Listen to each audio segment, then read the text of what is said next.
Всем привет-привет! С вами снова дядь Тихон. Сегодня воскресенье, 11 октября. Вот. И настал тот день, наверное, когда вот эту выставку, которую вы сейчас видите, я иду демонтировать. Ну, если можно так сказать, это великолепие и мощь этой выставки. Вот смогу ли я потом когда-нибудь ее восстановить, увидеть ли она свет? Ну, к сожалению, ситуация так сложилась, что я не в состоянии оплачивать аренду, и ну, ничто иное остается, как просто демонтировать. Но пока просто в подвал, а там видно будет либо вообще на помойку, либо найдется какое-нибудь другое помещение. Ну, буду воевать потихоньку, но сегодня ситуация сложилась так, что ее нужно убирать, освобождать помещение, которое я арендовал 4 года, за которое, в общем-то, около 3 миллионов было выплачено. Но это была большая такая моя, ну, наверное, слабость, хобби, где я творил. Но это вы видите только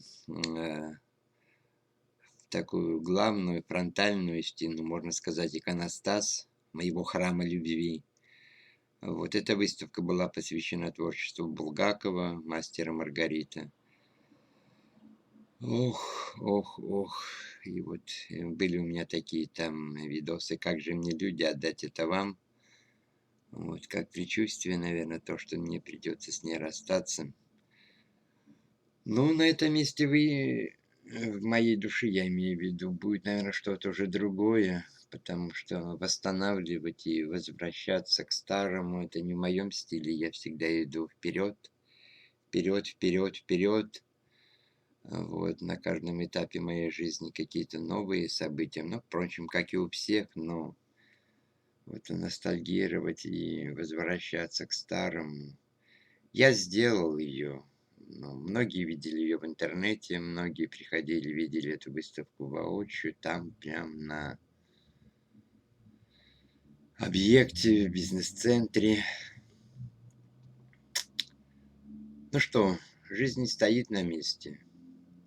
Реалии времени таковы, что нужно двигаться дальше. И вот, конечно, коронавирус подкосил все, подорвал мое финансовое положение, после которого я до сих пор восстановиться не могу. Вот, но пока еще есть место, куда ее демонтировать, а потом это такой шаг, что, ну, Бог откроет горизонты, даст новые идеи, даст новые мысли, и видно будет. Ну, а всем пока-пока. С вами был дед Тихон. Всего доброго. Я иду. Ой, это как мой ребенок все равно, поэтому грустно, печально, но что? Это реально. Всем добра, позитива, хорошего настроения. С вами был дед Тихон. Пока-пока.